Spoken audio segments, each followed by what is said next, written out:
Hi friends, ಹೇಗಿದ್ದೀರಾ? China ದೇಶ ತಮ್ಮ ದೇಶದಲ್ಲಿರುವ ಅತಿ ದೊಡ್ಡ ಮರುಭೂಮಿಯನ್ನ ಅರಣ್ಯವಾಗಿ ಬದಲಾಯಿಸಿದೆ. ಹಾಗಂತ ಇದೇನು ಸಣ್ಣ ಪುಟ್ಟ ಅರಣ್ಯವಲ್ಲ, ಮಾನವ ಚರಿತ್ರೆಯಲ್ಲೇ ಅತಿ ದೊಡ್ಡ ಆರ್ಟಿಫಿಷಿಯಲ್ ಫಾರೆಸ್ಟ್ ಇದು ಸರಿಸುಮಾರು 5 ಲಕ್ಷ ಸ್ಕ್ವೇರ್ ಕಿಲೋಮೀಟರ್ ಅಷ್ಟು ವಿಸ್ತೀರ್ಣವನ್ನ ಹೊಂದಿರುತ್ತೆ. ಆದ್ರೆ ಇಷ್ಟು ದೊಡ್ಡ ಅರಣ್ಯವನ್ನ ಚೀನಾ ಹೇಗೆ ಸೃಷ್ಟಿ ಮಾಡುತ್ತೆ, ಮರುಭೂಮಿಯಲ್ಲಿ ಮರಗಳನ್ನ ಹೇಗೆ ಬೆಳೆಸುತ್ತೆ ಎಂಬ ಆಸಕ್ತಿಯಾದ ವಿಷಯಗಳನ್ನ ಈ ವಿಡಿಯೋದಲ್ಲಿ ತಿಳ್ಕೊಳ್ಳೋಣ. ಹಾಗೇನೆ ಆಫ್ರಿಕಾದಲ್ಲಿ ಸಹಾರಾ ಮರುಭೂಮಿಯನ್ನ ಅರಣ್ಯವಾಗಿ ಬದಲಾಯಿಸಲು ಎಷ್ಟೆಲ್ಲ ಪ್ರಯತ್ನಗಳನ್ನ ಮಾಡುತ್ತಿದ್ದಾರೆ ಅನ್ನೋ ವಿಷಯಗಳನ್ನ ಈ ವಿಡಿಯೋದಲ್ಲಿ ತಿಳ್ಕೊಳ್ಳೋಣ. ಇದಕ್ಕಾಗಿ ಈ ವಿಡಿಯೋನ ಎಲ್ಲೂ ಸ್ಕಿಪ್ ಮಾಡದೆ ಪೂರ್ತಿಯಾಗಿ ನೋಡಿ. ಇಷ್ಟವಾದ್ರೆ ಲೈಕ್ ಮಾಡಿ. ಚೀನಾ ದೇಶ ಸರಿಸುಮಾರು 25% ನಷ್ಟು ಮರುಭೂಮಿಯನ್ನ ಹೊಂದಿದೆ. ಏಷ್ಯಾದಲ್ಲೇ ಅತಿ ದೊಡ್ಡ ಮರುಭೂಮಿಯಾದ ಗೋಬಿ ಮರುಭೂಮಿ ಚೀನಾದಲ್ಲೇ ಇದೆ. ಅನೇಕ ವರ್ಷಗಳಿಂದ ಸ್ಯಾಂಡ್ ಸ್ಟ್ರೋಮ್ಗಳ ಕಾರಣದಿಂದ ಈ ಮರುಭೂಮಿ ವಿಸ್ತರಣೆಯಾಗ್ತಿದೆ. ಈ ಮರುಭೂಮಿಯಿಂದ ಬರುವ ಸ್ಯಾಂಡ್ ಸ್ಟ್ರೋಮ್ಗಳು ಎಷ್ಟೊಂದು ಭಯಂಕರವಾಗಿರ್ತವೆ ಅಂದ್ರೆ, ಆ ಮರುಭೂಮಿಗೆ ಸುತ್ತಮುತ್ತ ಇರುವ ನಗರಗಳಲ್ಲಿ ವರ್ಷದಲ್ಲಿ ಸರಿಸುಮಾರು 100 ದಿನಗಳು ಮರಳು ಬಿರುಗಾಳಿಗಳು ಬೀಸ್ತವೆ. ಇದರಿಂದ ಚೀನಾದಲ್ಲಿರುವ ಅನೇಕ ನಗರಗಳಿಗೆ, ಮುಖ್ಯವಾಗಿ ಚೀನಾದ ಕ್ಯಾಪಿಟಲ್ ಆದ ಬೀಜಿಂಗ್ ನಗರಕ್ಕೂ ಕೂಡ ಮರಳು ಬಿರುಗಾಳಿಗಳು ತಲುಪ್ತವೆ. ಇನ್ನು ಕೆಲವೊಮ್ಮೆ ಜಪಾನ್ ಹಾಗೂ ನಾರ್ತ್ ಕೊರಿಯಾವರೆಗೂ ಕೂಡ ಈ ಗಾಳಿಗಳು ಬೀಸ್ತವೆ. ಈ ಮರಳು ಬಿರುಗಾಳಿಯಿಂದ ಚೀನಾಗೆ ಪ್ರತಿ ವರ್ಷ ಸಾವಿರಾರು ಕೋಟಿ ರೂಪಾಯಿಗಳ ನಷ್ಟ ಉಂಟಾಗುತ್ತೆ. ಈ ಬಿರುಗಾಳಿಯಿಂದ ಬೆಳೆ ನಷ್ಟ ಉಂಟಾಗುತ್ತೆ, ಜನರ ಆರೋಗ್ಯ ಹದಗೆಡುತ್ತೆ. ಇದಕ್ಕಾಗಿ ಈ ನಷ್ಟವನ್ನ ತಪ್ಪಿಸಲು ಮರುಭೂಮಿಯನ್ನ ಅರಣ್ಯವಾಗಿ ಬದಲಾಯಿಸಬೇಕು ಅಂತ ಚೀನಾ ಅಂದುಕೊಳ್ಳುತ್ತೆ. ಆದ್ರೆ ಅದು ಅಂದುಕೊಂಡಷ್ಟು ಸುಲಭವಲ್ಲ. 1978ರಿಂದಾನೇ ಚೀನಾ ದೇಶ 3 ನಾರ್ತ್ ಶೆಲ್ಟರ್ ಫಾರೆಸ್ಟ್ ಪ್ರೋಗ್ರಾಮ್ ಎಂಬ ಹೆಸರಿಂದ ಈ ಪ್ರಾಜೆಕ್ಟ್ ನ ಸ್ಟಾರ್ಟ್ ಮಾಡುತ್ತೆ. ಇದನ್ನ ದ ಗ್ರೇಟ್ ಗ್ರೀನ್ ವಾಲ್ ಅಂತಾನು ಕರೀತಾರೆ. ಈ ಪ್ರಾಜೆಕ್ಟ್ ಪ್ರಕಾರ ಮರಳು ಬಿರುಗಾಳಿ ಉಂಟಾಗಲು ಕಾರಣವಾಗುವ ಗೋಬಿ ಮರುಭೂಮಿಯ ನಾರ್ತ್ ವೆಸ್ಟ್, ನಾರ್ತ್ ಈಸ್ಟ್ ಪ್ರದೇಶಗಳಲ್ಲಿ ಸರಿಸುಮಾರು 8 ಕೋಟಿ 70 ಲಕ್ಷ ಎಕರೆ ಪ್ರದೇಶದಲ್ಲಿ ಮರಗಳನ್ನ ನೆಡಬೇಕು ಅಂತ ಅಂದ್ಕೊಳ್ಳುತ್ತೆ. ಅಂದ್ರೆ ಸರಿಸುಮಾರು ಇಂಗ್ಲೆಂಡ್ ದೇಶದಷ್ಟು ದೊಡ್ಡದಾದ ಅರಣ್ಯವನ್ನ ನಿರ್ಮಿಸಬೇಕು ಅಂತ ಅಂದ್ಕೊಳ್ಳುತ್ತೆ. ಈ ಪ್ರಾಜೆಕ್ಟ್ ನ ಭಾಗವಾಗಿ 11 ವರ್ಷ ವಯಸ್ಸು ದಾಟಿದ ಪ್ರತಿಯೊಬ್ಬರು ಕೂಡ ವರ್ಷಕ್ಕೆ ಕನಿಷ್ಠ 3 ಮರಗಳನ್ನಾದ್ರೂ ನೆಡಬೇಕು ಎಂಬ ನಿಯಮವನ್ನ ಚೀನಾ ಜಾರಿಗೊಳಿಸುತ್ತೆ. ಸಾಮಾನ್ಯ ಪ್ರಜೆಗಳಿಂದ ಹಿಡಿದು ಡಾಕ್ಟರ್ಸ್, ಇಂಜಿನಿಯರ್ಸ್, ಪೊಲೀಸ್, ಪೋಸ್ಟ್ಮ್ಯಾನ್ಸ್, ಕೊನೆಗೆ ರಾಜಕಾರಣಿಗಳು ಕೂಡ ಇದರಲ್ಲಿ ಪಾಲ್ಗೊಳ್ತಾರೆ. ಹೀಗೆ ಒಂದು ವರ್ಷಕ್ಕೆ 50 ಕೋಟಿ ಜನರು ಗ್ರೀನ್ ವಾಲ್ ಪ್ರಾಜೆಕ್ಟ್ ಅಲ್ಲಿ ಪಾಲ್ಗೊಳ್ತಾರೆ. ಕೆಲ ಪ್ರದೇಶಗಳಲ್ಲಿರುವ ಪ್ರೈವೇಟ್ ಲ್ಯಾಂಡ್ಸ್ ಹಾಗೂ ಮರುಭೂಮಿಯಲ್ಲಿರುವ ಚಿಕ್ಕ ಚಿಕ್ಕ ಹಳ್ಳಿಯಲ್ಲಿನ ಭೂಮಿಯನ್ನ ಕೊಂಡುಕೊಂಡು ಆ ಪ್ರಾಂತಗಳಲ್ಲೂ ಕೂಡ ಚೀನಾ ಮರಗಳನ್ನ ನೆಡೆಸುತ್ತೆ. ಆದ್ರೆ ಪ್ರಾರಂಭದಲ್ಲೇ ದೊಡ್ಡ ದೊಡ್ಡ ವೃಕ್ಷಗಳನ್ನ ನೆಡದೆ ಹುಲ್ಲು ಹಾಗೂ ಇನ್ನಿತರ ಚಿಕ್ಕ ಚಿಕ್ಕ ಸಸಿಗಳನ್ನ ನೆಟ್ಟು ನಂತರ ದೊಡ್ಡ ವೃಕ್ಷಗಳ ಸಸಿಗಳನ್ನ ನೆಡುತ್ತೆ. ಆದ್ರೆ ಆ ಮರುಭೂಮಿಯಲ್ಲಿರುವ ಪ್ರದೇಶ ಮರಗಳು ಬೆಳೆಯಲು ಅನುಕೂಲವಾಗಿರೋದಿಲ್ಲ. ಮರುಭೂಮಿಯಲ್ಲಿರುವ ಅನೇಕ ಪ್ರಾಂತಗಳಲ್ಲಿರೋ ಮಣ್ಣು ಹೈ ಆಲ್ಕಲೈನ್ ಕಂಟೆಂಟ್ ನ ಹೊಂದಿರುತ್ತೆ. ಇದರಿಂದ ಅಲ್ಲಿ ಮರಗಳನ್ನ ನೆಟ್ಟರೂ ಕೂಡ ಅವು ಬೆಳೆಯೋದಿಲ್ಲ.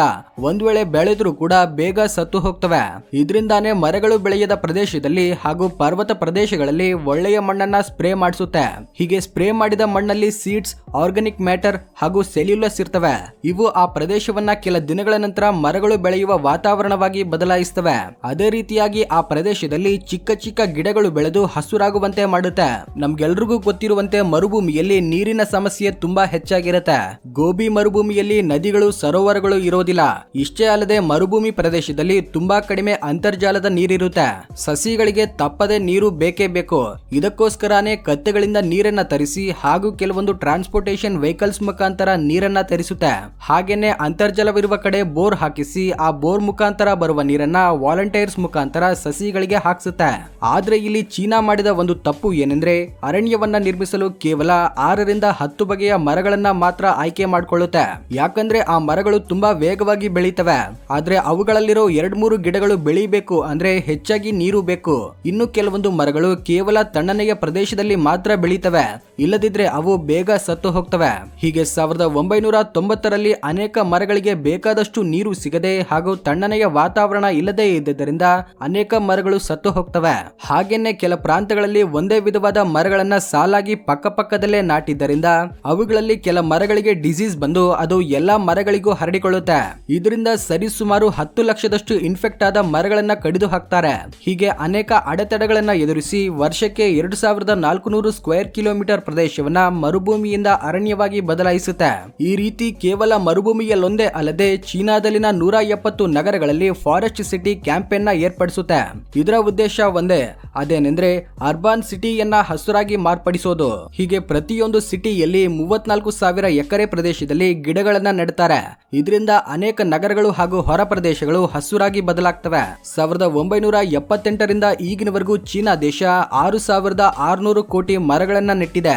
ಇದರಿಂದ ಇದಕ್ಕೂ ಮುಂಚೆ 5% ಅಷ್ಟು ಅರಣ್ಯ ಪ್ರದೇಶವನ್ನ ಹೊಂದಿದ್ದ ಚೀನಾ ಈಗ 22% ನಷ್ಟು ಅರಣ್ಯ ಪ್ರದೇಶವನ್ನ ಹೊಂದಿದೆ. ಈ ಪ್ರಾಜೆಕ್ಟ್ ಇಂದಿಗೂ ಕೂಡ ಕಂಟಿನ್ಯೂ ಆಗ್ತಾ ಇದೆ.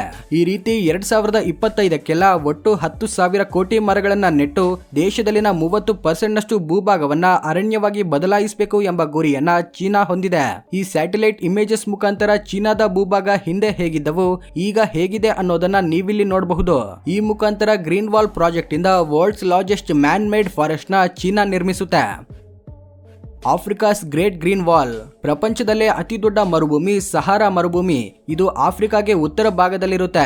ಸಹಾರಾ ಮರುಭೂಮಿಯಲ್ಲಿ ನಗರಗಳನ್ನ ಹೊರತುಪಡಿಸಿದ್ರೆ ಸಹಾರಾ ಮರುಭೂಮಿಯಲ್ಲಿ ಕೇವಲ 25 ಲಕ್ಷಕ್ಕಿಂತ ಕಡಿಮೆ ಜನರು ನಿವಾಸಿಸುತ್ತಿದ್ದಾರೆ.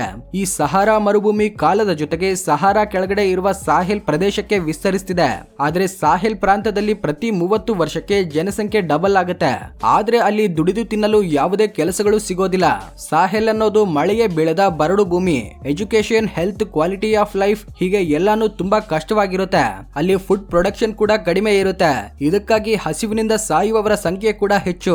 ಹಾಗೇನೆ ಸಹಾರಾ ಮರುಭೂಮಿಯಲ್ಲಿ ಯಾವುದೇ ರೀತಿಯ ಕೆಲಸ ಮಾಡಲು ವಾತಾವರಣ ಸಹಕರಿಸೋದಿಲ್ಲ. ಇದರಿಂದ ಈ ಪ್ರದೇಶದಲ್ಲಿರುವ ಅನೇಕ ಜನರು ಇತರೆ ಪ್ರದೇಶಗಳಿಗೆ ವಲಸೆ ಹೋಗಲು ಪ್ರಾರಂಭಿಸುತ್ತಾರೆ. ಇದು ಹೀಗೇನೆ ಕಂಟಿನ್ಯೂ ಆದ್ರೆ ಸಾಹೆಲ್ ಪ್ರದೇಶ ಖಾಲಿಯಾಗಿ ನಿರ್ಜನ ಪ್ರದೇಶವಾಗಿ ಬದಲಾಗುತ್ತೆ. ಆದ್ರೆ ಇವೆಲ್ಲವನ್ನ ತಡೆಗಟ್ಟಬೇಕು ಅಂದ್ರೆ ಸಾಹೆಲ್ ಪ್ರದೇಶದಲ್ಲಿ ಒಂದು ಗ್ರೀನ್ ವಾಲ್ ನ ನಿರ್ಮಿಸಬೇಕು. ಇದಕ್ಕಾಗಿಯೇ ಆಫ್ರಿಕನ್ ಯೂನಿಯನ್ ಐಕ್ಯವಾಗಿ 2007ರಿಂದ ಗ್ರೀನ್ ವಾಲ್ ಪ್ರಾಜೆಕ್ಟ್ ನ ಪ್ರಾರಂಭಿಸುತ್ತೆ. ಈ ಪ್ರಾಜೆಕ್ಟ್ ಪ್ರಕಾರ ಆಫ್ರಿಕಾಗೆ ಈಸ್ಟ್ ಸೈಡ್ ಅಲ್ಲಿರುವ ಎರಿಟ್ರಿಯಾ, ಜಿಬೂಟಿ ದೇಶಗಳಿಂದ ಪ್ರಾರಂಭಿಸಿದ್ರೆ ಆಫ್ರಿಕಾಗೆ ವೆಸ್ಟ್ ಸೈಡ್ ಅಲ್ಲಿರುವ ಮೌರಿಟೇನಿಯಾ, ಸೆನೆಗಲ್ ದೇಶದವರೆಗೂ ವಿಸ್ತರಿಸುತ್ತೆ. ಸರಿಸುಮಾರು 8 ಕಿಲೋಮೀಟರ್ ಅಷ್ಟು ಉದ್ದ ಹಾಗೂ 17 ಕಿಲೋಮೀಟರ್ ಅಷ್ಟು ಅಗಲ ಇರುವ ಗ್ರೀನ್ ವಾಲ್ ಸಿದ್ಧವಾಗುತ್ತೆ. ಆಫ್ರಿಕಾದಲ್ಲಿರುವ 11 ದೇಶಗಳ ಮುಖಾಂತರ ಈ ಗ್ರೀನ್ ವಾಲ್ ಪ್ರಾಜೆಕ್ಟ್ ಪ್ರಾರಂಭವಾಗಿದೆ. ಇದಕ್ಕೆ ಆಫ್ರಿಕಾದಲ್ಲಿರುವ 20 ದೇಶಗಳು ಫಂಡ್ಸ್ ನ ಕೊಡ್ತಿವೆ. ಕೆಲ ದೇಶಗಳು ಈಗಾಗಲೇ 2008ರಿಂದಾನೇ ಸಾಹೆಲ್ ಪ್ರದೇಶದಲ್ಲಿ ಮರಗಳನ್ನು ನೆಡಲು ಪ್ರಾರಂಭಿಸಿವೆ. ಇನ್ನು ಕೆಲ ದೇಶಗಳು 2014ರಿಂದ ಪ್ರಾರಂಭಿಸಿವೆ. 2030ಕ್ಕೆಲ್ಲ ಸರಿಸುಮಾರು 30 ಕೋಟಿ ಎಕರೆ ಪ್ರದೇಶದಲ್ಲಿ ಮರಗಳನ್ನು ನೆಡುವ ಗುರಿ ಹೊಂದಿವೆ.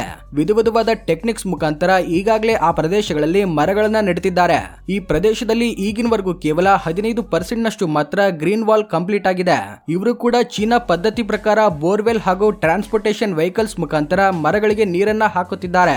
ಹಾಗೇನೆ ಕೆಲ ದಿನಗಳ ನಂತರ ಡ್ರೋನ್ ಮುಖಾಂತರ ಅರಣ್ಯ ವಿಸ್ತರಣೆ ಹೇಗೆ ನಡೀತಾ ಇದೆ ಅನ್ನೋದನ್ನ ಟೈಮ್ ಟು ಟೈಮ್ ಪರಿಶೀಲಿಸಿ ಅಂದುಕೊಂಡಂತೆ ಕೆಲಸ ನಡೀತಾ ಇದೆಯಾ ಇಲ್ಲವಾ ಅನ್ನೋದನ್ನ ಮಾನಿಟರ್ ಮಾಡ್ತಾರೆ. ಈ ಗ್ರೇಟ್ ಗ್ರೀನ್ ವಾಲ್ ಇಂದ ಅಲ್ಲಿನ ಭೂಭಾಗ ಪೂರ್ತಿಯಾಗಿ ಚೇಂಜ್ ಆಗುತ್ತೆ. ಹಣ್ಣು ತರಕಾರಿಗಳನ್ನ ಬೆಳೆಸಲು ಅನುಕೂಲವಾಗುತ್ತೆ. ಹಸಿವಿನಿಂದ ಸಾಯುವವರ ಸಂಖ್ಯೆ ಕಡಿಮೆಯಾಗುತ್ತೆ. ಕ್ಲೈಮೇಟ್ ಕಂಟ್ರೋಲ್ಗೆ ಬರುತ್ತೆ. ಬಹುಮುಖ್ಯವಾಗಿ ಗ್ರೀನ್ ವಾಲ್ ನಿಂದ ಲಕ್ಷಾಂತರ ಜನರಿಗೆ ಮರಗಳನ್ನ ನೆಡುವ ಉದ್ಯೋಗಾವಕಾಶ ಸಿಗುತ್ತೆ. ಇದರಿಂದ ವಲಸೆ ಹೋಗುವವರ ಸಂಖ್ಯೆಯನ್ನು ಕಡಿಮೆಯಾಗುತ್ತೆ. ಅಲ್ಲಿನ ಎಕಾನಮಿ ಕೂಡ ಅಭಿವೃದ್ಧಿಯಾಗುತ್ತೆ. ಈ ಗ್ರೇಟ್ ಗ್ರೀನ್ ವಾಲ್ ಅನ್ನೋದು ಕೇವಲ ಚೀನಾ ಹಾಗೂ ಆಫ್ರಿಕಾ ದೇಶಗಳಿಗೊಂದೇ ಅಲ್ಲದೆ ಇಡೀ ಪ್ರಪಂಚಕ್ಕೆ ಒಂದು ಚಾಲೆಂಜ್ ಅಂತಾನೆ ಹೇಳಬಹುದು. ಯಾಕಂದ್ರೆ ಮರುಭೂಮಿಗಳು ವಾತಾವರಣ ಹಾಗೂ ಭೂಮಿಗೆ ತುಂಬಾ ಹಾನಿಕರ. ಮರುಭೂಮಿಯನ್ನ ಅರಣ್ಯವಾಗಿ ಬದಲಾಯಿಸಿದ್ರೆ ವಾತಾವರಣ ಹಾಗೂ ಪರಿಸರವನ್ನ ಕಾಪಾಡಿದವರಾಗ್ತೇವೆ. ಇದೇ ರೀತಿ ಮುಂಬರುವ ದಿನಗಳಲ್ಲಿ ಮರುಭೂಮಿ ಹೆಚ್ಚಾಗಿರುವ ದೇಶಗಳಲ್ಲಿ ಮರುಭೂಮಿಯನ್ನ ಅರಣ್ಯವಾಗಿ ಬದಲಾಯಿಸಲು ಈ ಗ್ರೇಟ್ ಗ್ರೀನ್ ವಾಲ್ ಪ್ರಾಜೆಕ್ಟ್ಗಳು ಮಾದರಿಯಾಗ್ತವೆ. ಈ ವಿಡಿಯೋ ಇಷ್ಟವಾಗಿದ್ರೆ ಲೈಕ್ ಮಾಡಿ, ನಿಮ್ಮ ಅಭಿಪ್ರಾಯವನ್ನ ಕಮೆಂಟ್ ಮುಖಾಂತರ ತಿಳಿಸಿ. ಈ ರೀತಿ ಆಸಕ್ತಿಯಾದ ವಿಡಿಯೋಗಳಿಗೋಸ್ಕರ ನಮ್ಮ ಚಾನೆಲ್ ನ ತಪ್ಪದೇ ಸಬ್ಸ್ಕ್ರೈಬ್ ಆಗಿ. Thanks for watching.